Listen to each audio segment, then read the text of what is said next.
Hello everyone, स्वागत है आपका आपके अपने YouTube channel only Hindi classes में।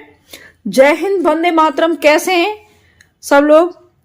उम्मीद करती हूँ कि आप सब अच्छे होंगे, मस्त होंगे।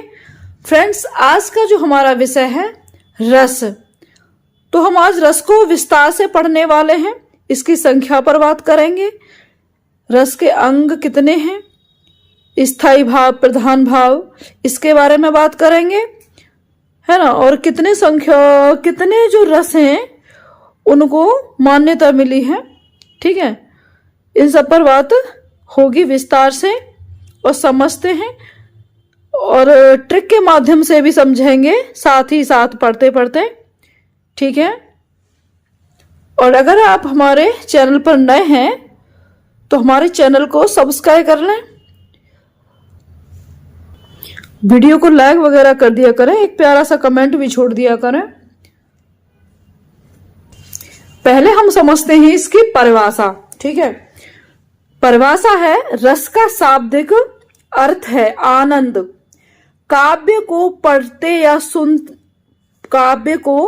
पढ़ने या सुनने से जिस आनंद की अनुभूति होती है उसे रस कहा जाता है।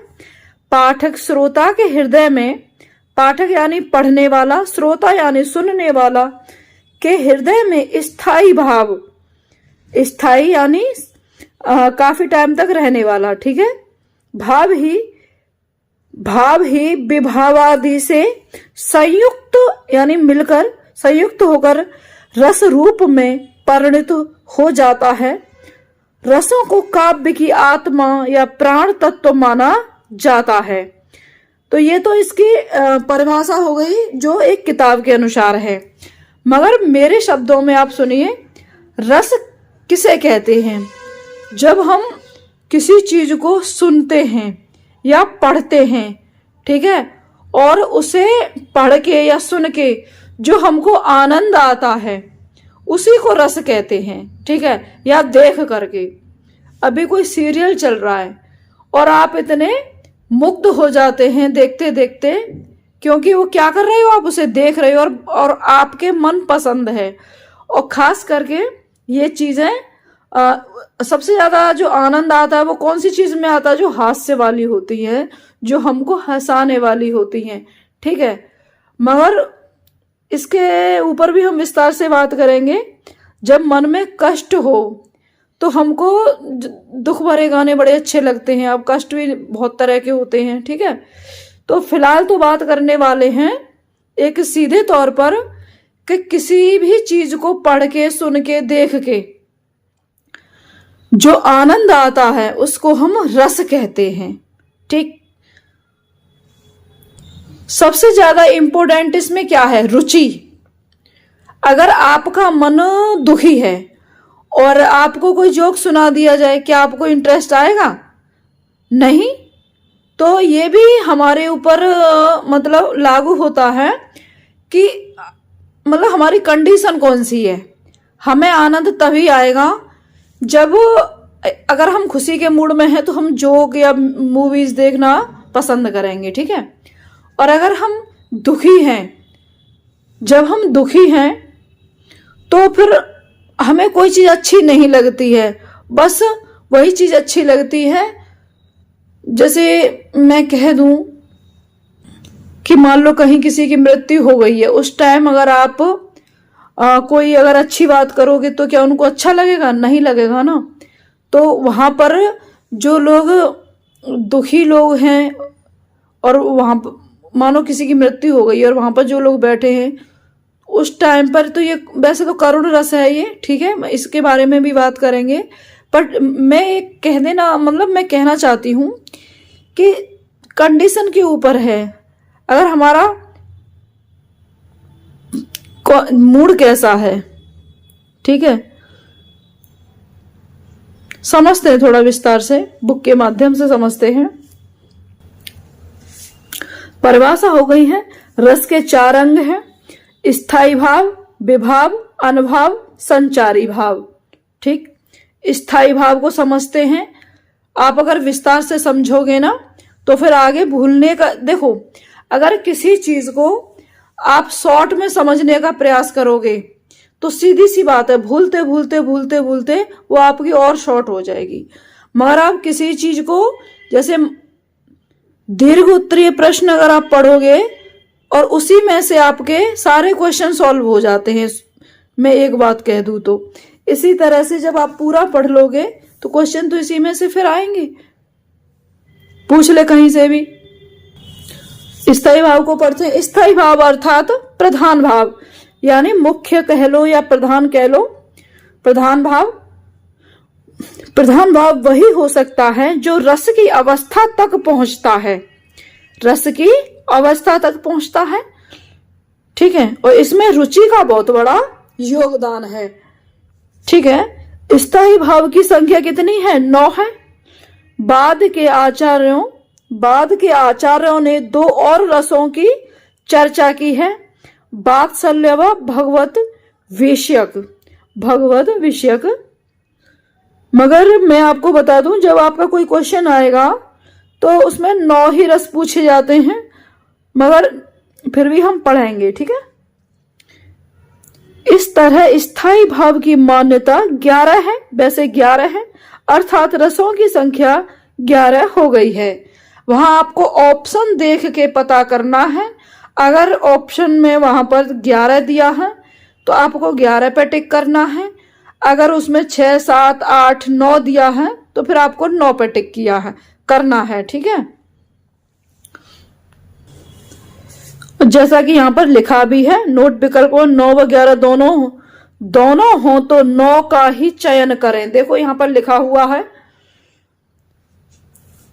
यहाँ रस है, स्थायी भाव है, और इधर से ही इधर को हो गए हैं, जैसे 1, 2, 3।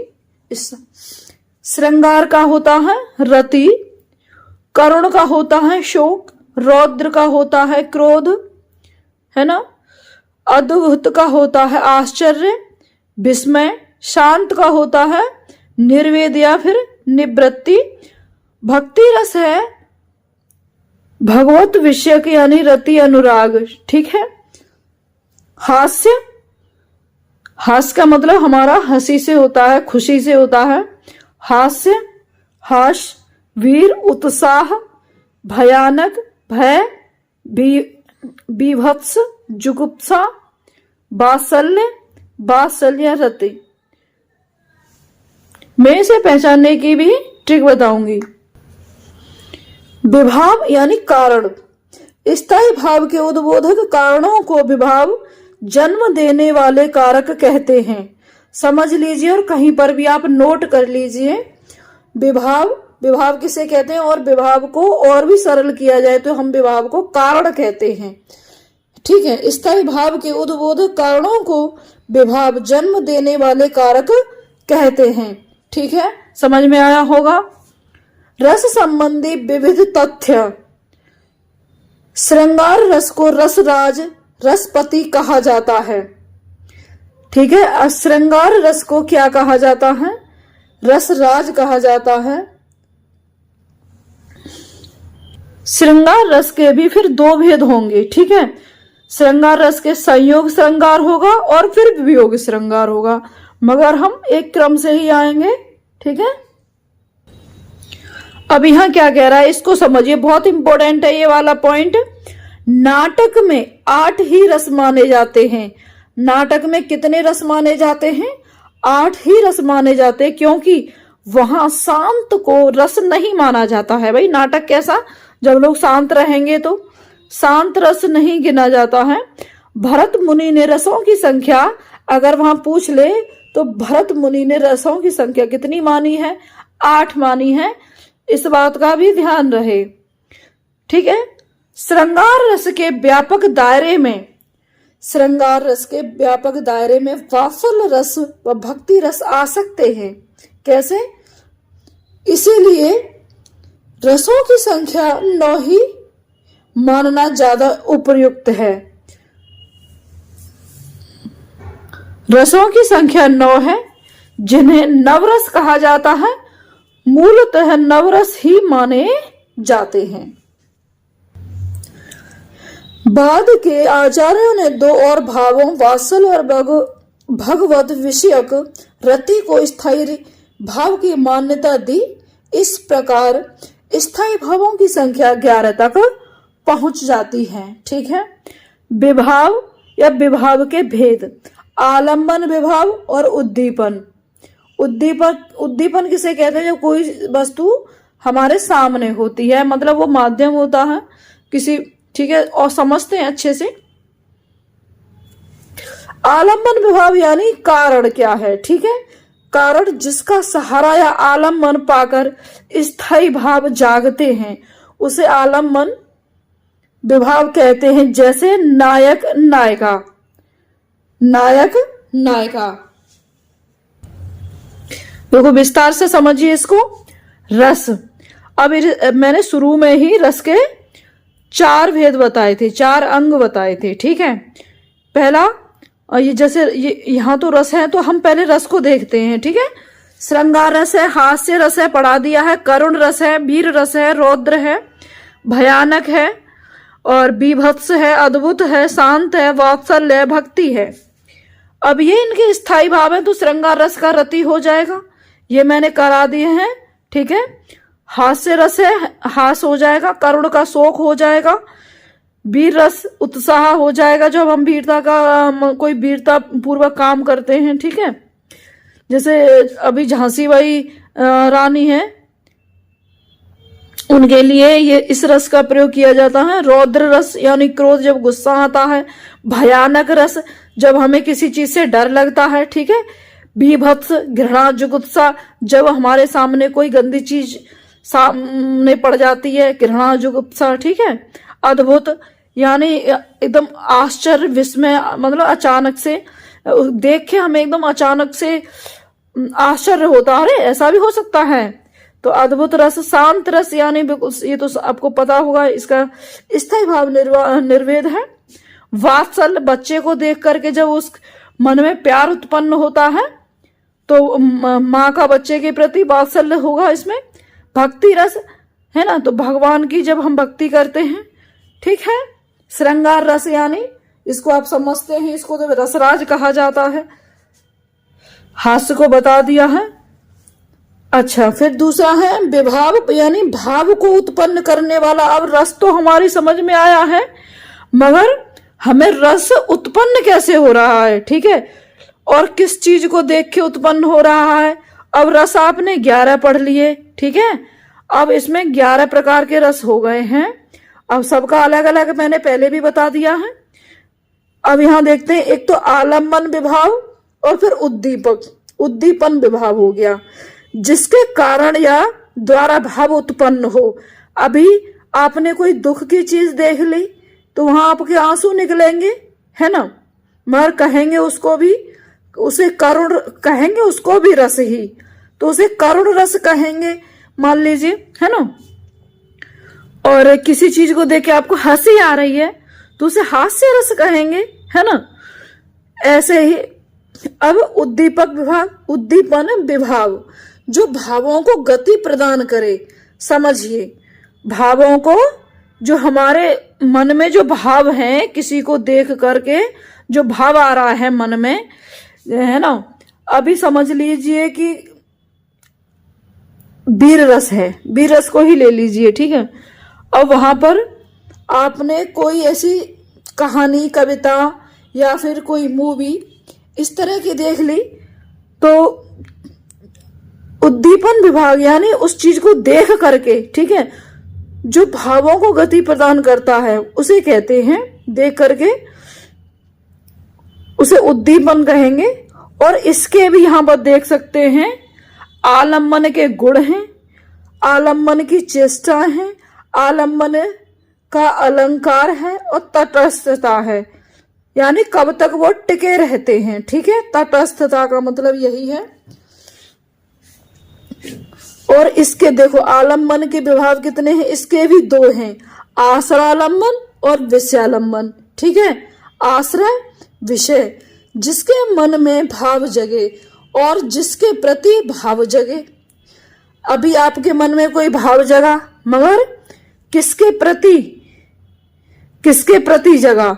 जैसे अभी कोई बच्चा खेल रहा है ना, और आपके मन में, बड़ा प्यारा बच्चा है, खेल रहा है, है ना, तो आपके मन में उसे देख के एक तरह से ममता सी जाग गई, है ना। फिर क्या होगा, तो विषयालंबन यानी विषय जिसके प्रति, किसके प्रति, उस बच्चे के प्रति भाव जगे। ठीक है, समझ में आया होगा। नेक्स्ट जैसे अनुभाव, अब इसके देखिए अनुभाव के सात्विक है, कायिक है, वाचिक है और आहार्य है। आहार्य है इसका है, इसमें सात्विक का होगा इसमें स्तंभ, स्वेद, रोमांच, रोमांच, स्वरभंग।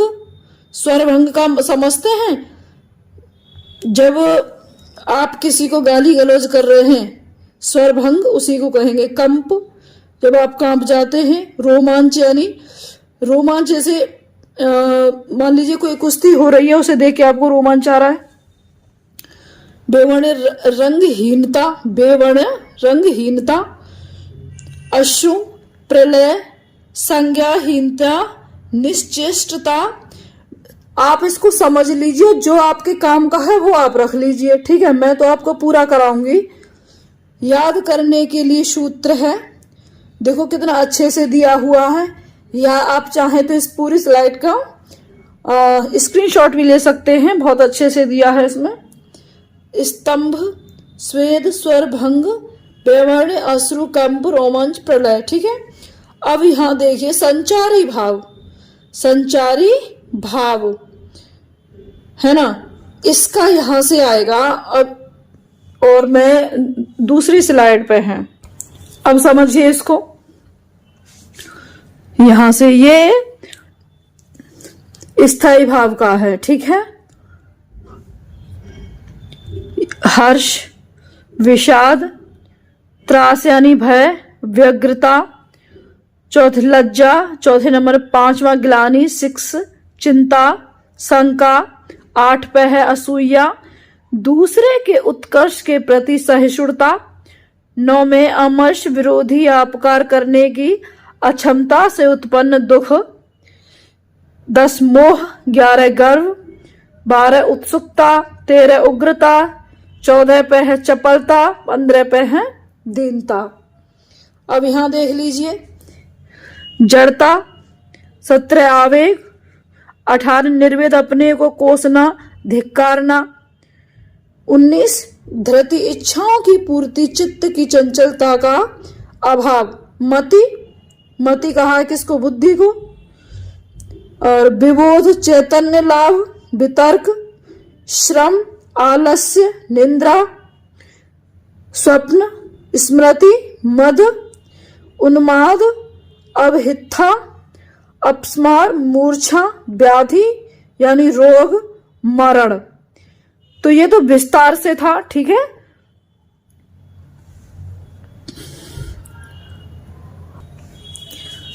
यहां से समझिए आलंबन विभाग। अब इसका आश्रयालंबन और विषयालंबन। आश्रय के मन में भाव जगते हैं तो वह आश्रयालंबन कहलाता है। जैसे राम के मन में सीता के प्रति रति का भाव जगता है तो राम आश्रय होंगे। ठीक है, समझ में आया होगा। जिसके प्रति, जिसके कारण मन में भाव जगते हैं वह विषयालंबन कहलाता है। जैसे राम के मन में सीता के प्रति रति भाव, प्रेम, रति का मतलब क्या है, प्रेम, भाव जगते हैं तो सीता विषयक है। और ये नायक नायिका, पति पत्नी कह लो के लिए है। ठीक है, मैंने और क्लियर कर दिया है, आपको समझ में आए ताकि, अर्थात राम आश्रय है वह सीता विषय। उद्दीपन विभाव, जिस वस्तु या परिस्थितियों को देखकर स्थायी भाव तीव्रतर। अभी मान लीजिए कि जैसे आपको कोई गाना चल रहा हो, है ना, और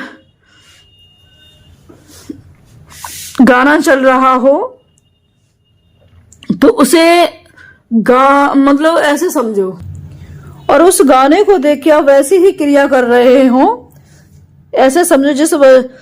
जिस वस्तु या परिस्थितियों को देखकर स्थायी भाव तीव्रतर हो जाते हैं उसे उद्दीपन विभाव कहते हैं, जैसे चांदनी, कोकिल, और आप अपने खुद से भी समझ सकते हैं। ठीक है, इस लाइन का क्या मतलब हो सकता है, यहां समझिए। अनुभाव, अनुभाव का शाब्दिक अर्थ है भाव का अनुगमन करने वाला। ये विभाव के बाद उत्पन्न होते हैं, इसलिए इन्हें अनुभाव कहा जाता है। विभाव को कारण तथा अनुभाव को कार्य कहा जाता है। आश्रय अर्थात आश्रय के शरीर के विकारों को अनुभाव कहते हैं। समझ में आया होगा। अब यहां से देखते हैं रसों का, अब यहां से इंपॉर्टेंट है, ठीक है, रसों का परिचय। अब यहां से आपके रस हो गए स्टार्ट, और ये बहुत अच्छे से समझने की जरूरत है। अब यहाँ पे हमारा पहला कौन सा है, श्रृंगार रस है। श्रृंगार रस के बारे में बात करने वाले हैं। श्रृंगार रस, इसके दो भेद होते हैं, संयोग श्रृंगार और वियोग श्रृंगार। संयोग का मतलब क्या होता है, मिलना। चलो हम पढ़ते हैं। रति नामक स्थायी भाव ही श्रृंगार रस में परिणत हो जाता है। नायक नायिका के मिलने के प्रसंग में संयोग श्रृंगार तथा उनके विरह में वियोग श्रृंगार होता है। जैसे संयोग, अब नायक नायिका जब मिल रहे हैं तो वो उनका संयोग है, जब वो बिछड़ गए हैं तो वियोग है। समझ में आया होगा।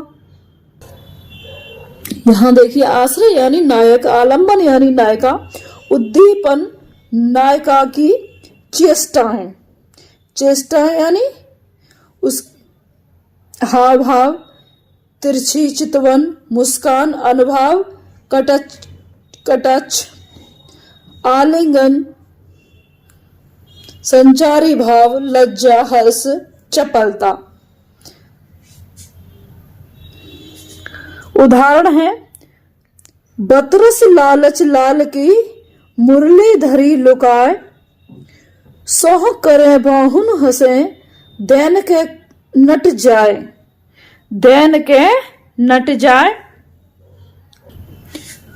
तो इसमें कौन सा रस है, श्रृंगार रस है। ठीक है, दूसरा है इसका उदाहरण, तरन तनुजा तट तमाल, तरवर बहुछाए, झके फूल सो जल परसन, हित मनहु सुहाए। इसमें कौन सा है, इसमें भी श्रृंगार रस है। दूसरा है हमारा वीर रस, उस पर बात करने वाले हैं। श्रृंगार रस बहुत बड़ा हो गया है।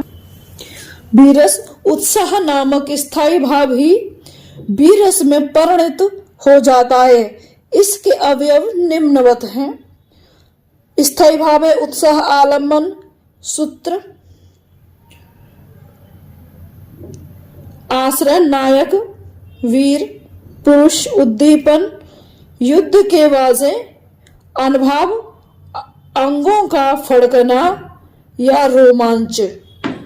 तो जब आप वीर भूमि में उतरने वाले हों तब अपने शरीर की जो चेष्टाएं होती हैं कि मैं जैसे तलवार है और भी सारी चीजें हैं और आप तैयार हैं, ठीक है, और पहले से प्रैक्टिस कर रहे हैं। वीर तुम बड़े चलो, धीर तुम बड़े चलो। यहाँ वीर रस है तो देखो वीरता की बात हो रही है। सामने पहाड़ हो, सामने पहाड़ हो, और पहाड़ हो कि सिंह की दहाड़ हो, चाहे शेर की दहाड़ हो, तुम कभी रुको नहीं, तुम कभी झुको नहीं। ठीक है, तो से तुम कभी रुको नहीं, तुम कभी, यहाँ वीरता की बात हो रही है तो इसमें क्या है, वीर रस है। शांत रस, निर्वेद नामक स्थायी भाव विभावादि से संयुक्त होकर शांत रस की निष्पत्ति करता है। इसके अवयव निम्न हैं। स्थायी भाव, निर्वेद, आलम्बन, ईश्वर चिंतन। जब हम भगवान का ध्यान लगाते हैं तो बिल्कुल शांत होते हैं। संसार की असारता, आश्रय, ज्ञानी व्यक्ति, उद्दीपन, सत्संग, दार्शनिक। उसके उद्दीपक क्या होंगे, सत्संग, दार्शनिक, ग्रंथों का पठन आदि। संचारी भाव, ग्लानि, द्वेग, दैन्य, जड़ता। शांत रस, मन रे तन कागज का पुतला, लागे बूंद बिनस जाए छिन्न में, गर्व क्यों, गर्व करे क्यों इतना। जो हमारा शरीर है वो क्या है, एक तरह के कागज का पुतला है। अगर बरसात की एक बूंद पड़ गई तो कैसे हो जाएगा, बिल्कुल बिल्कुल कैसा हो जाएगा, गल जाएगा, फट जाएगा ना, खराब हो जाएगा बिल्कुल। ठीक है, मन रे तन कागज का पुतला, गर्व करे क्यों इतना। अगला वात्सल्य रस। वात्सल्य नामक स्थायी भाव की विभावादि के संयोग से वात्सल्य रस के परिणत होता है। इसके अवयव निम्न हैं, अभी मैंने आपको बताया था। ठीक है, और समझते हैं विस्तार से। स्थायी भाव, वात्सल्य आलम्बन, पुत्र या संतान, आश्रय, माता पिता, उद्दीपन, संतान के क्रियाकलाप। जब संतान कोई क्रियाकलाप करती है तो बड़ा प्रेम उमड़ता है। नए नए शब्द, जब छोटा बच्चा होता है, नई नई 4-6 दिन मतलब कुछ अलग तरह की हरकत करेगा, उसके बाद कुछ अलग तरह की एक्टिविटी करेगा, वो देखा होगा आपने। ऐसे शब्दों का कभी कभी थोड़ा बोलने लायक हो जाएगा कि हम उम्मीद भी नहीं कर सकते, ऐसे ऐसे शब्दों का प्रयोग कर जाएगा अचानक से। इस समझ में, जसोदा हर पालने झुलावे, हलरावे दुलरावे, मलहावे, जोई सोई कछु गावे। कि जब जसोदा जी हैं वो कृष्ण जी को पालने में झुलाती हैं, उन्हें हिलाती दुलाती हैं, और मल्हावे यानी जो मल्हार होती हैं, गाने होते हैं, उन्हें जोई सोई, जो उनको याद आता है वही उसको सुनाती हैं, कि ताकि, और वो खुश होता रहता है पालने में पड़ा पड़ा। और भी उसके कई उदाहरण हैं। तो यानी बच्चे के प्रति क्या है, उनका प्रेम है, तो इसे क्या कहेंगे, वात्सल्य रस कहेंगे, बच्चे के प्रति प्रेम। इतना ही याद रख लीजिए। ठीक, जहां कृष्ण के बचपन की बातें आ जाएं और जसोदा मैया की जहां जिक्र हो जाए, तो आप समझ लीजिए कि यहां पर कौन सा रस होगा, वात्सल्य रस होगा। हास्य रस, किसी व्यक्ति के विकृत आकार, वेशभूषा, वाणी और चेष्टा आदि से हास्य रस उत्पन्न होता है। इसके अवयव निम्न हैं। अब आपने देखो, कई बार क्या होता है कि कुछ लोग इस तरह के कपड़े या पहन लेते हैं, उन्हें देख करके बहुत हंसी आ जाती है, या फिर कोई ऐसी बात कह देंगे उसे देख के हंसी आ जाती है, तो इसको ही तो हास्य रस कहते हैं। ठीक है, हास्य रस कहेंगे। उसकी वेशभूषा, स्थायी भाव, हास्य आलम्बन, दूसरे की विकृति, आकार, वेशभूषा, वाणी और चेष्टा। यानी चेष्टा का मतलब क्या है कि वो कैसी, कभी कभी देखा है ऐसी एक्टिविटी कोई करता है उसे देख के हंसी आ जाती है। उद्दीपन, हास्य उत्पन्न करने वाले की चेष्टा है। उद्दीपन क्या होगा, जब वो ऐसी, मतलब वो ऐसी क्रिया कर रहा है, उसे देख के आपको हंसी आ रही है, चेष्टा। अनुभव, जब अनुभव, होठ, नाक आदि का स्फुरण, मुख का विकसित होना, है ना। संचारी, आलस्य, निंद्रा, यानी कई बार आपने देखा होगा कि कुछ लोग दोनों आईब्रो बड़े अच्छे से चला लेते हैं, कुछ लोग फेस को इधर उधर करते हैं। ठीक है, तो उसे देख के कभी कभी थोड़ी हंसी आ जाती है। संचारी, आलस्य, निंद्रा आदि। उदाहरण देखते हैं अब इसके। उदाहरण, विंध्य, विंध्य के वासी उदासी, विंध्य के वासी हो फिर भी उदासी।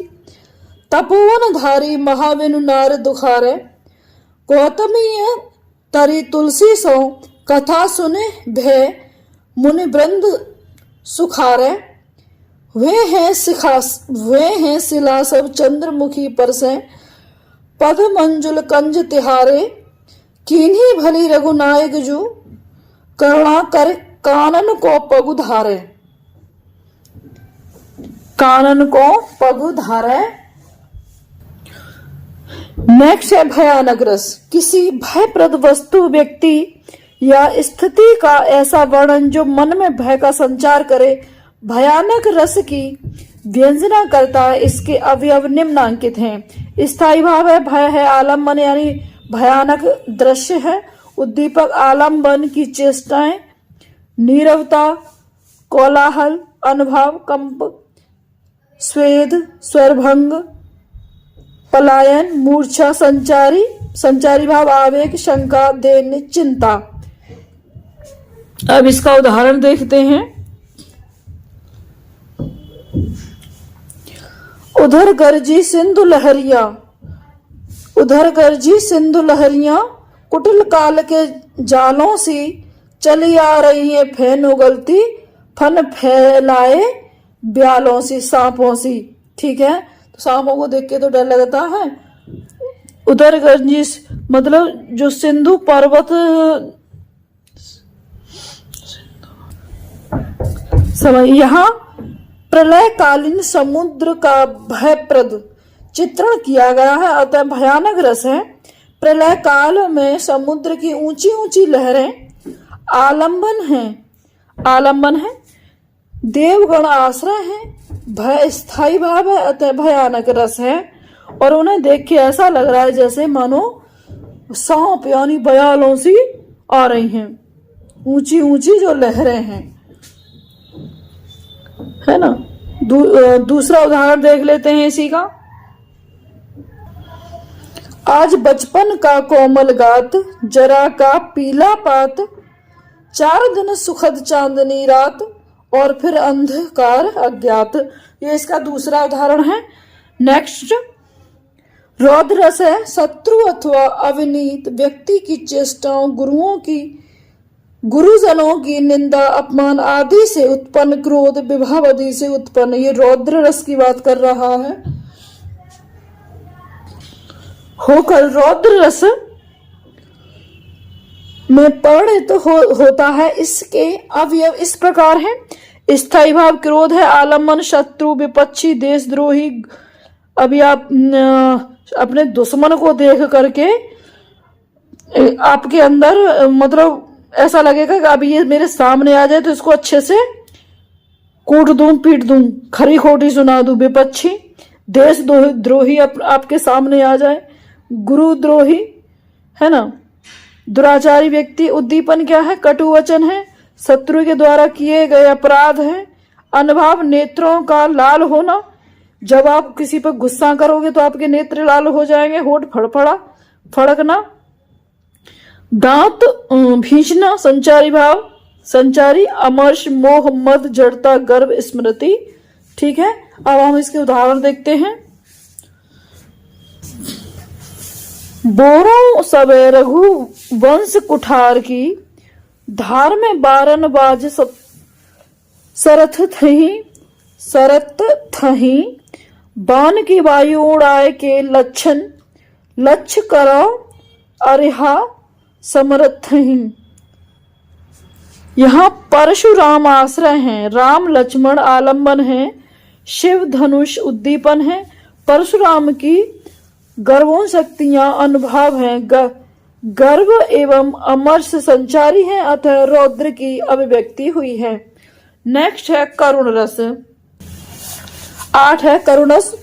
शोक नामक स्थायी भाव विभावादि के संयोग से करुण रस में परिणत होता है। इसके अवयव निम्न है। स्थायी भाव शोक, आलंबन, प्रियजन का मृत शरीर, इष्ट नाश, अपने किसी का नाश हो जाए ज्यादा, संचारी, निर्वेद, ग्लानि, चिंता, मोह, विषाद, दैन्य।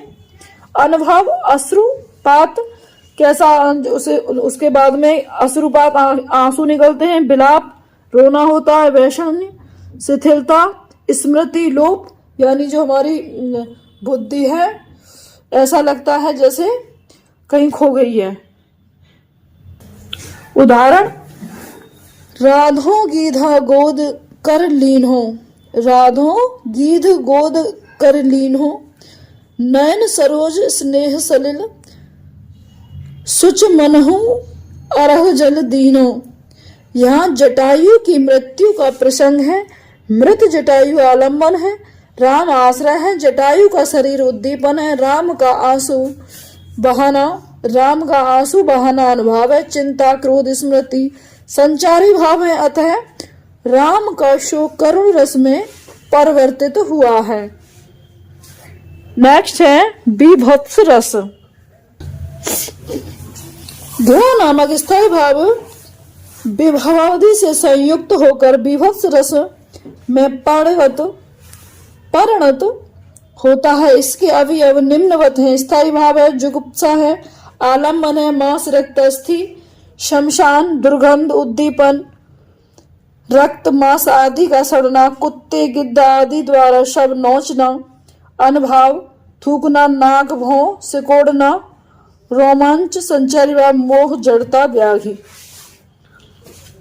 उदाहरण देखते हैं इसके। सिर पर बैठो काग, आंख दो खात निकारत, खींचत जीव स्यार अति आनंद उर्धारत। यहाँ स्थायी भाव जुगुप्सा घृणा है, पाठक आश्रय है, आलंबन शमशान का दृश्य है, काग द्वारा आंख निकालना उद्दीपन है। इन सब से पुष्ट होकर जुगुप्सा नामक स्थायी भाव विवश रस में परिणत हुआ है। कि यहाँ पर क्या हुआ है कि कोई जैसे किसी की मृत्यु हो गई है और उसके बाद में क्या है कि सिर पर बैठो काग, जो कौवा है वो सिर पर बैठ के उसकी दोनों आंखें निकाल के अपना पेट भरता है। और खींचत जीव है स्यार, जो स्यार है वो जीव से खींचत जीव है स्यार अत है आनंद और धारत। छोड़ो। अब नेक्स्ट है अद्भुत रस। विवश रस को तो देखे अपने आप में घृणा सी हो रही है। अद्भुत रस किसी असाधारण वस्तु या दृश्य को देखकर मन में विस्मय नामक स्थायी भाव ही विभवादि से संयुक्त होकर अद्भुत रस में परिणत हो जाता है। इसके अलावा निम्नवत स्थायी भाव जिसमें आश्चर्य, आलंबन, आलोक या आश्चर्य उत्पन्न करने वाली वस्तु, उद्दीपन, आलंबन के गुण, अनुभव, नेत्र फैलना, रोमांच, संभ्रम, संचारी, वितर्क, भ्रांति, हर्ष, आवेग आदि। तो यहाँ अद्भुत रस की बात हुई है। मतलब जैसे कोई जब चीज हमारे सामने अचानक से आ जाती है, एकदम आश्चर्य जैसा हो जाता है। उदाहरण देखते हैं इसका। अखिल भुवन चर अचर सब, हर मुख में लख मात, चकित भई गद गद वचन, विकसित द्रग पुलकात। यह माता कौशल्या आश्रय है। शिशु राम के मुख में सभी लोगों को देखना आलंबन है, चकित होना, रोमांच, आंखें फैलना अनुभव है। इन सबसे पुष्ट होकर विस्मय स्थायी भाव रस रूप में वर्णित हो गया है। तो ये आपके रस थे। आई होप कि आपको समझ में आए होंगे। और फ्रेंड्स, इसके जो क्वेश्चन आंसर हैं नेक्स्ट वीडियो में कराने वाली हूँ इसके क्वेश्चन आंसर। तो जहां जिसको कोई डाउट रह जाएगा वो वहां से क्लियर हो जाएगा। तो मिलते हैं नेक्स्ट वीडियो में।